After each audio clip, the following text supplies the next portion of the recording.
Recording सारी है कि कोई नहीं मिली अभी आपको? तो शायद एक दो की नहीं है।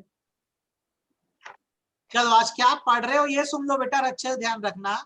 इंडिया में एक कंपनी कैसे अपना ब्रांच ऑफिस स्टार्ट कर सकती है, ठीक है? जैसे सपोज करो मैं बोलता हूँ ख्याति जो है उसकी कंपनी यूएस बेस्ड है। इंडिया में बढ़ती अपॉर्चुनिटी को देखकर वो इंडिया में आज एक ब्रांच ऑफिस सेट करना चाहती है। कर पाएगी कि नहीं एक ये सवाल है, करेगी तो फॉर्मेलिटी क्या है ये दूसरा सवाल है। तो बेसिकली ब्रांच ऑफिस का मतलब बेसिकली उस एस्टेब्लिशमेंट को बोलते हैं जिसको एक person resident outside India set करता है। कौन सेट करता है? Person resident outside. जैसे क्या यूएस की है, अब वो इंडिया में अगर कोई एस्टेब्लिशमेंट या सेट करती है तो इसको हम ब्रांच ऑफिस कह सकते हैं। तो अगर इंडिया में आज ये ब्रांच ऑफिस डालना चाहे तो कुछ परमिटेड एक्टिविटी है जो ये कर सकती है, ठीक है? नॉर्मली अगर आपने इंडिया में ब्रांच ऑफिस डाला है ख्याति, आप ये सब काम कर सकते हो उससे। सबसे पहले एक्सपोर्ट और इंपोर्ट का काम कर सकते हो। किसका काम कर सकते हो? एक्सपोर्ट। दूसरा कोई प्रोफेशनल या कंसल्टेंसी सर्विस दे सकते हो, कोई दिक्कत? पेरेंट कंपनी जो है मतलब मेन कंपनी जो यूएस में है उसकी रिसर्च वर्क में मदद कर सकते हो। किसमें मदद कर सकते हो? Research work. देन अगर आपकी जो जैसे इंडियन कंपनी है और आपकी जो यूएस में पेरेंट कंपनी है उसमें अगर कोलैबोरेशन हुआ है तो ये ब्रांच ऑफिस क्या करेगा? टेक्निकल और फाइनेंशियल हेल्प देने का काम करता है। ब्रांच सेट कर दी जाती है, फॉरेन से टेक्नोलॉजी और पैसा उसी ब्रांच के थ्रू इंडिया में आएगा। पॉइंट समझ आया कि नहीं आया? Yes sir. 4 goods import export करना, दूसरा प्रोफेशनल या कंसल्टेंसी सर्विस देना, तीसरा या रिसर्च वर्क करना। क्या करना? रिसर्च वर्क करना, ठीक है? चौथा क्या काम है? इंडियन कंपनी का और अपनी जो पेरेंट कंपनी है फॉरेन में उसका कोलैबोरेशन करवा के देना। उसके बाद अपनी पेरेंट कंपनी, बार बार जब ये पेरेंट वर्ड यूज होगा तो याद रखना ये वो कंपनी है जो इंडिया के बाहर है।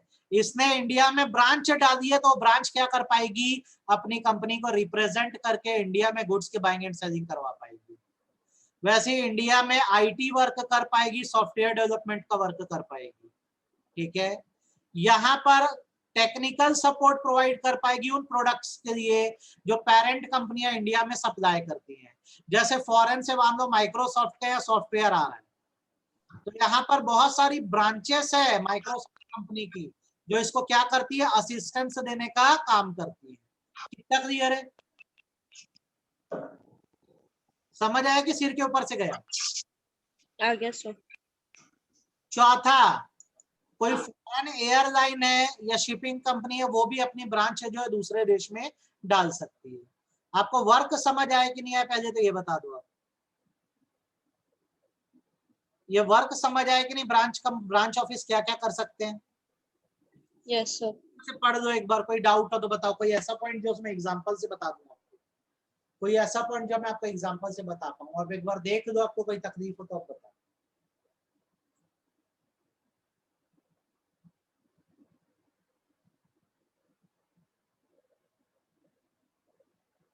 आप बोलोगे तो आगे बढ़ जाऊंगा। आ गया सर। जैसे आप ब्रांच ऑफिस डाल सकते हैं इंडिया में वैसे आपको परमिशन है लाइसेंस ऑफिस डालने के लिए, ठीक है? फर्क समझो, ब्रांच ऑफिस जो होता है वो हर तरह की बिजनेस एक्टिविटी अपनी पेरेंट में कर सकता है। और जब आप लाइसेंस ऑफिस की बात करते हो तो ये वो ऑफिस है जो सिर्फ चैनल ऑफ कम्युनिकेशन बनाता है। क्या बनाता है? Channel of communication. मतलब बेसिकली कोई भी डीलिंग करनी हो, पेपर वर्क करना हो, कोई एडवर्टीजमेंट करना हो अपनी कंपनी का तो ये लाइसेंस ऑफिस करके देता है। कौन करके देता है? Licence office. लाइसेंस ऑफिस के होने से होता ये है कि हम दूसरों को बता पाते हैं कि हम लोग कौन है। वहां पर कोई वर्क नहीं हो रहा है एक्चुअल में, सिर्फ आपके बारे में बताया जा रहा है। जैसे अगर मैं आपको एक एग्जांपल दूं तो जैसे डॉक्टर संतोष राय क्लासेस है, आपने नाम सुना है? Yes sir. ये क्या बंदा जो छत्तीसगढ़ के दूर दूर के गांव है वहां पे एक छोटा छोटा लाइसेंस ऑफिस बना दिया है। ये क्या करते हैं, उन गांव के लोगों को बताते हैं दूसरा इंस्टीट्यूट करके भिलाई में, जहाँ पे कॉमर्स की अच्छी पढ़ाई होती है, क्लास 11-12। तो यहाँ पर इन गांव में कुछ पढ़ाया थोड़ी जा रहा है, वहां के बच्चों को कहाँ भेजा जा रहा है? भिलाई। तो ये इनका ऑफिस हुआ। क्या ऑफिस कहलाया है? Licence of. संतोष राय एक गांव में एक सेंटर बना दे जहां बच्चों को वही गांव में पढ़ाया जाए, तो ये क्या कहलाएगा? Branch office. अच्छे से समझे कि आधा अधूरा समझे? अच्छे से। दोनों में डिफरेंस समझ आ रहा है? Yes sir. तो अगर ख्याति यूएस बेस्ड पर्सन है और इंडिया में वो लाइसेंस ऑफिस डालना चाहेगी तो 4 वर्क के लिए। सबसे पहला, वो अपनी पेरेंट कंपनी को इंडिया में रिप्रेजेंट करेगी, यहाँ के लोगों से रिलेशनशिप बना सकती। दूसरा, लाइसेंस ऑफिस वाले एक्सपोर्ट इंपोर्ट को प्रमोट करेंगे। एक्सपोर्ट इंपोर्ट करेंगे नहीं, उसको प्रमोट करेंगे। क्या करेंगे? प्रमोट। तीसरा, कोलैबोरेशन को प्रमोट करेंगे। इंडियन कंपनी से बात करेंगे, टाटा लोग से, रिलायंस लोग से, कि हमारी भी कंपनी यूएस में है, उससे आप कोलैबोरेट कर जाओ। और आखिरी में कम्युनिकेशन चैनल बन जाएंगे ये लोग, किसके बीच? पेरेंट कंपनी और इंडियन कंपनी। आप बताओ इसमें है कि आपको लाइसेंस कंपनी आ गया सर। अच्छे से ब्रांच और लाइसेंस में डिफरेंस समझ आया? यस। तीसरा होता है बेटा प्रोजेक्ट ऑफिस। क्या होता है? Project office. प्रोजेक्ट ऑफिस मतलब होता है एक फॉरेन बेस्ड कंपनी है, वो एक सिंगल वर्क के लिए, लॉन्ग टर्म के लिए नहीं, एक सिंगल वर्क के लिए, वर्क को कंप्लीट करने के लिए अपना एक ऑफिस इंडिया में डाल रही है, और इसे टर्म दिया जाएगा क्या? Project office. Sir project office में फर्क बता दो चलो। प्रोजेक्ट ऑफिस एक प्रोजेक्ट मतलब पर्टिकुलर एक प्रोजेक्ट के लिए बनता है। इसमें कभी भी याद रखना, प्रोजेक्ट ऑफिस में लाइसेंस ऑफिस को इंक्लूड नहीं करोगे आप। लाइसेंस ऑफिस बिल्कुल अलग है। प्रोजेक्ट ऑफिस क्यों है? क्योंकि एक प्रोजेक्ट को इंडिया में खत्म करना है। बताइए, कोई दिक्कत? कोई दिक्कत? तो प्रोजेक्ट ऑफिस के क्या क्या स्टैंडर्ड है? कब प्रोजेक्ट ऑफिस डाल सकोगे? जब उस प्रोजेक्ट की सारी फंडिंग जो है वो अब्रॉड से आ रही है। कहाँ से आ रही है? अब्रॉड। या फिर उस प्रोजेक्ट की फंडिंग एक इंटरनेशनल फाइनेंसिंग एजेंसी से आ रही है। उस प्रोजेक्ट को इंडिया की अप्रोप्रिएट अथॉरिटी मतलब गवर्नमेंट ने अप्रूव कर दिया है। क्या कर दिया है? गवर्नमेंट। ठीक। और जो इंडियन कंपनी ये प्रोजेक्ट अलॉट कर रही है, उसने इंडिया के ही इंस्टीट्यूशन से लोन लेके प्रोजेक्ट चालू किया है। बाद में उसने काम किसको सौंप दिया? फॉरेन कंपनी को सौंप दिया। बोलो, कोई दिक्कत? फिर बोलो, लास्ट। भारत की कंपनी है, प्रोजेक्ट इसको मिला था, तो अगर प्रोजेक्ट इसको मिला था तो सारी फाइनेंसिंग इंडिया में हुई है, और फिर इस प्रोजेक्ट को किसको सौंप दिया गया?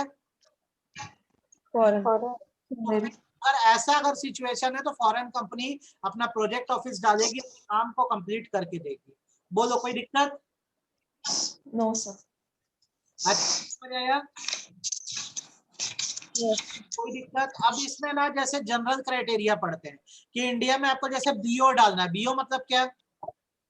Branch office. बीओ मतलब क्या? Licence office. बीओ मतलब क्या?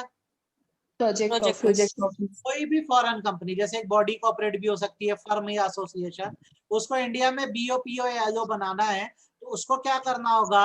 AD category 1 bank. AD category 1 bank कौन सा होता है? Authorised dealer bank.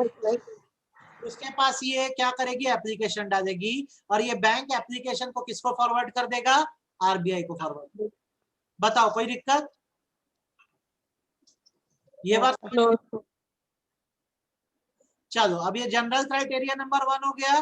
दूसरा क्राइटेरिया बेसिकली ये है, कब कब ऐसा होगा कि आरबीआई की प्रायर अप्रूवल लगेगी आपको ब्रांच ऑफिस या लाइसेंसिंग ऑफिस या प्रोजेक्ट ऑफिस डालने से पहले? पहला तब जब आप पाकिस्तान के सिटीजन हो। कहाँ के सिटीजन हो? पाकिस्तान। या फिर आप Bangladesh, Sri Lanka, Afghanistan Iran, China, Hong Kong, Macau के सिटीजन हो, और अगर आप अपनी ब्रांच या लाइसेंस या प्रोजेक्ट ऑफिस जम्मू कश्मीर में या नॉर्थ ईस्ट रीजन में या अंडमान एंड निकोबार में स्टार्ट करना चाहते हो तो आरबीआई की अप्रूवल लगेगी। पहले बोलो ईमानदारी से कितना क्लियर है? Yes, sir. पाकिस्तान के बंदे को तो देना ही देना है आरबीआई से, बाकी बांग्लादेश, Yes, sir. अफगानिस्तान वाले को कब देना पड़ेगा? जब वो कहाँ डाल रहे हैं अपनी branch? Jammu Jammu Kashmir. Jammu Kashmir. अच्छे से क्लियर है? Yes, sir. देन अगर आप उस सेक्टर में काम करना चाहते हैं जो डिफेंस से रिलेट करता है, या टेलीकॉम से, या प्राइवेट सिक्योरिटी से, या इंफॉर्मेशन ब्रॉडकास्टिंग से, देन अगेन आपको क्या करनी पड़ेगी? अप्रूवल देनी पड़ेगी। Permission. वैसे ही अगर कोई एनजीओ है उसको अपनी ब्रांच इंडिया में डालनी है तो उसको भी किससे परमिशन लगेगी? आरबीआई से। समझ आया कि अब कब देनी है आरबीआई से परमिशन ब्रांच डालने के लिए? Yes, sir. क्राइटेरिया सीख लो। सबसे पहला, फॉरेन कंपनी को अगर ब्रांच ऑफिस डालना है तो कैटेगरी 1 बैंक के थ्रू आरबीआई के पास जाएंगे। कुछ चीजों के लिए तो अप्रूवल कंपलसरी है। चारों समझ गए? Yes, Yes, sir. sir. Third criteria basically ये है कि अगर आप एक नॉन रेसिडेंट एंटिटी हो तो आपका एक प्रॉपर ट्रैक रिकॉर्ड होना चाहिए। मतलब अगर आपको ब्रांच ऑफिस डालना है तो आपकी नेटवर्थ 1 लाख यूएस डॉलर से कम नहीं होनी चाहिए पिछले 5 सालों में। कितने सालों में? 5 1 साल। lakh $. मतलब ख्याति लिमिटेड अगर यूएस की कंपनी है, वो इंडिया में ब्रांच डालना चाहे तो पिछले 5 सालों से उसकी नेटवर्थ जो है कितने से कम ना हो? 1 lakh और अगर ऑफिस डालना है तो 50,000 यूएस डॉलर। कितना? 50, sir. कितना क्लियर है? Yes. अच्छे से क्राइटेरिया समझ आया कि नहीं आया? बोलो। Yes, sir. What are the general criteria for establishing BO या पीओ या एलओ, तो लिख पाओगे कि नहीं? Yes, sir. अच्छा, अब आते हैं प्रोसीजर पे कि कैसे एस्टैब्लिश करें। फैक्चुअल प्रोसीजर क्या है? तो कोई भी एंटिटी जिसको इंडिया में बीओ या पीओ एलओ डालना है, आपने पढ़ दिया, उसको एप्लीकेशन डालना होगा एडी कैटेगरी 1 बैंक के पास। सही बात है? Yes, sir. इसके लिए वो फॉर्म एफएनसी का यूज करेंगे। कौन सा फॉर्म? Form FNC. और साथ साथ लेटर ऑफ क्रेडिट भी जमा करेंगे। एलओसी मतलब लेटर ऑफ क्रेडिट होता है, मतलब आप जिस देश के हो वहां से गारंटी लेटर दे देना कि आप डिफॉल्टर नहीं हो। क्या नहीं हो? Default. ठीक। तो आप दो चीज जमा करो, फॉर्म एफएनसी जमा करो और लेटर ऑफ क्रेडिट जमा कर देना। क्या जमा कर देना? Letter of credit. इसके साथ ये सारे डॉक्यूमेंट जाएंगे, आपकी कंपनी का certificate of incorporation, MOA, AOA, जिस देश में आप रजिस्टर्ड हुए हो। कोई दिक्कत इसमें? कोई दिक्कत? जैसे आपकी कंपनी यूएस में बनी है तो वहां भी तो एमओ एओए बनाए होंगे कि नहीं बनाए होंगे? अगर आपकी सर्टिफिकेट की लैंग्वेज इंग्लिश से अलग है तो पहले उसको इंग्लिश में ट्रांसलेट कराया जाएगा। जैसे आपकी कंपनी चाइना में बनी है तो उसका एमओ या एओए मैंड्रीन लैंग्वेज में होगा। कौन सी लैंग्वेज में होगा? मैंडरिन। तो आपको उसको किस में कन्वर्ट कराना पड़ेगा? इंडिया में इंग्लिश लैंग्वेज में। कोई दिक्कत? English. पिछले 5 या 3 साल की अपनी बैलेंस शीट आप जमा कर दो। ठीक। आप क्या करो, बैंकर रिपोर्ट जमा करो कि आप डिफॉल्टर नहीं हो। ठीक है। और एक पावर ऑफ अटर्नी जमा करो कि इंडिया में आपके बिहाफ में कौन काम करेगा। इतनी चीज आपको, इतने डॉक्यूमेंट जमा करने होंगे फॉर्म एफएनसी के साथ। शांत मन से पढ़ लो, डाउट हो तो बताओ।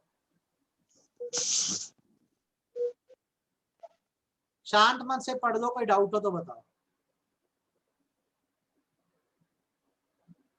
कोई भी पॉइंट जो सिर के ऊपर से जा रहा है।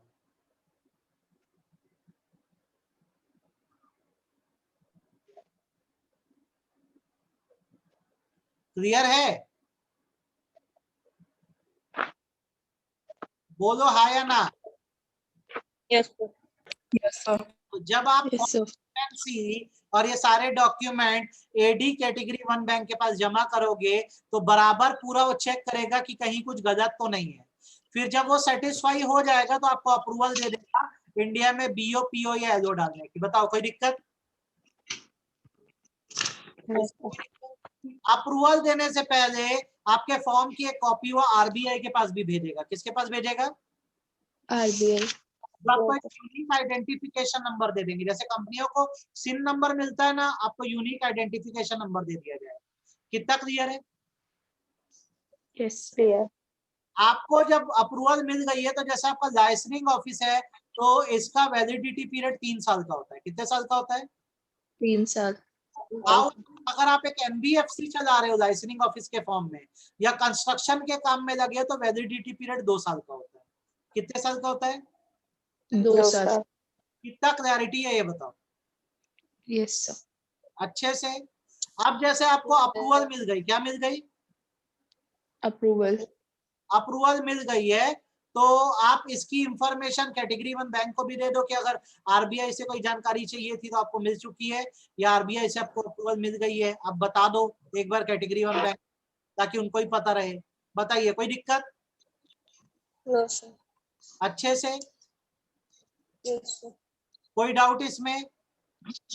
No sir. प्योर हो? Yes sir. चलो उसके बाद ये पॉइंट नंबर 5 और 6 अपने को नहीं करना है, पॉइंट नंबर 7 करना है। जो नॉन रेसिडेंट कंपनीज है उनको एक जनरल परमिशन दी गई है कि वो स्पेशल इकोनॉमिक जोन में ब्रांच ऑफिसेस डाल सकते हैं। क्या डाल सकते हैं? Branch office. हाउएवर कुछ शर्तें पूरी करना पड़ेगा। जैसे आप जब ब्रांच ऑफिस डाल रहे हो तो उस सेक्टर में डाल रहे हो जिसमें 100% एफडीआई परमिटेड है। क्या परमिटेड है? 100%। दूसरा, आप चैप्टर 22 के प्रोविजन फॉलो करने को तैयार हो जो फॉरेन कंपनियों के लिए बनाया गया। किसके लिए बनाया गया? Foreign company. और तीसरी बात, आप स्टैंड अलोन बेसिस पे काम कर रहे हो, आप किसी से कोलैबोरेट करके काम नहीं कर रहे हो, एसईजेड में आप अकेले काम कर रहे हो। आप बोलो कितना क्लियर है? यस। क्लियर। आपको पूरा एक क्राइटेरिया समझ आया कि नहीं आया ये बता दो, प्रोसीजर। यस। अब ये हो गया तो अब आगे बढ़ते हैं कि सपोज करो जैसे अब ओपन तो कर दिए थे, अब अपने को बीओ पीओ एलओ बंद करना है इंडिया में। क्या करना है? बंद। तो क्या करना है? देन अगेन हमको किसके पास जाना पड़ेगा? एडी कैटेगरी 1 बैंक के पास। किसके पास जाना पड़ेगा? AD category. जब जाएंगे तो कुछ डॉक्यूमेंट जमा करेंगे इनके पास, अप्रूवल की कॉपी ये बताने के लिए कि हमको अप्रूवल मिली थी। कितने साल के लिए मिली थी? 3 साल। 3 साल। करेक्टली तो दो। ऑडिटर और का 2। सर्टिफिकेट जमा करोगे जो ये बताएगा आपकी अभी एसेट का क्या हाल है, आपकी लायबिलिटी की क्या पोजीशन है। उसके बाद ये बताएगा कि इंडिया में अब आपकी इनकम का कोई सोर्स नहीं रह गया है। नहीं। उसके बाद एक कंफर्मेशन लेटर दोगे कि इंडिया में किसी कोर्ट में आपके ऊपर कोई केस नहीं चल रहा है। नहीं चल। ठीक है। उसके बाद अगर कंपनी के फॉर्म में इंडिया में काम कर रहे थे तो आरओसी के पास आप एक एप्लीकेशन डालोगे वाइंडिंग अप का, उसका भी आप एक कॉपी जमा कर दोगे। समझ आ रहा है क्या क्या जमा करना है? Yes sir. मन और जीवन में कोई दिक्कत? No sir. अब जब ये डॉक्यूमेंट जमा होंगे तो जो आपका एडी कैटेगरी 1 बैंक है आपके एप्लीकेशन की कॉपी को ना सारे बैंक और इंश्योरेंस कंपनीज के भेज देगा। अगर आपका कोई लोन बकाया होगा तो उसको पे किए बिना आपका ऑफिस बंद नहीं हो सकता। और अगर आपका कोई लोन वोन नहीं है तो वो लोग भी अप्रूवल दे देंगे तो आपका ऑफिस क्या हो जाएगा? इंडिया में बंद हो जाएगा। बंद। इतना समझ में आई मेरी बात? Yes sir. अच्छा क्या है, तो ये हो गया आपका कंप्लीट। क्या हो गया? कंप्लीट हो गया। इतना आपको पढ़ना था। क्या आप ये पढ़ पाओगे? यस। कोई तकलीफ? No sir. तो भैया इसका अच्छे से पढ़ लो। 2 क्लास की रिकॉर्डिंग और ये भेज दे रहा हूं मैं। और दूसरी चीज, कल हम लोग सेबी आईसीडीआर गाइडलाइन शुरू कर रहे हैं। क्या शुरू कर रहे हैं? सेबी आईसीडीआर। ठीक है, बहुत अच्छे से पढ़ लेना बेटा इसको। ठीक है, यस सर। ये करो। Thank you sir.